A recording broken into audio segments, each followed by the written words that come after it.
Yan po kung nandito sa bahay ng mga implika. Meron po akong mga kasama. Si Radic sa Tribon. Dito lang sa Sokpo, si The Crime Opera. No, lasing kami. Wala. Ang oras po ngayon ay alas 4. Papasok na po kami.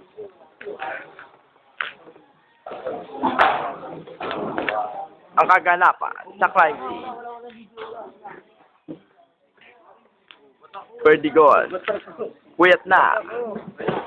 Kamusta, Bare? Ang mga nakailata, si Bare, si Jinel, at si Yumol. Marami din pong kaganapang nangyari dito sa bahay ng mga implika. Kayo po, ano po ba masasabi nyo sa mga pangyayari? Lumol, di ba may load ka? Kamay lang kami yun.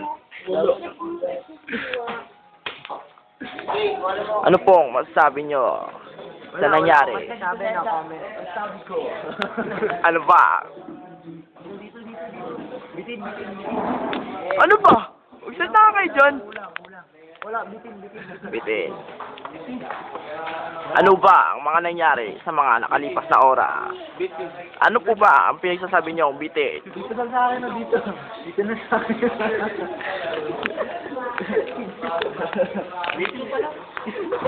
Bitin yung anak. Ito po ang aking konklusyon. 2, 4, 6, 7. 7 kabataan nagpunta sa lamay ng mga implika.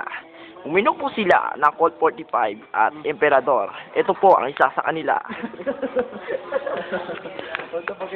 Kinsabuatan.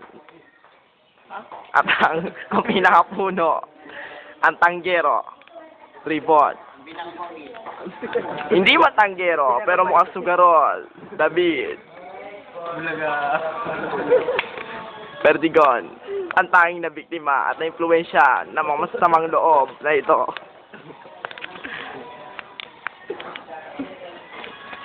Ako na naman. Ano pong masasabi nyo? Nagpunan sila eh. Ako, tangero na ako. Wala akong magagawa. Kasalukuyan po natin nasasaksiyan kung paano malasing ang isang dating lasing. Kaya, ano po masasabi nyo? Ba't po kayo napasok sa ganitong buhay? Ay, nakaiga. Video mo buong katawan. Isang kabataan galing sa AACS, AE1MA, mga nakailat ang bata. Isa po sa kanila ay tatago natin sa pangalang Nelly Pepe. Walang awa, pinainom ng alak, ngayon lasing lagapak. Mukhang Pepe na daw mukha.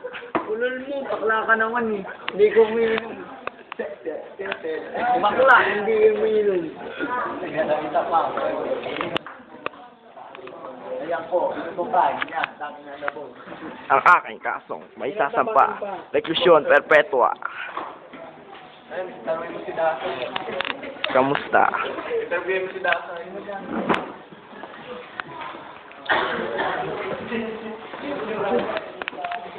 Wala ko dyan.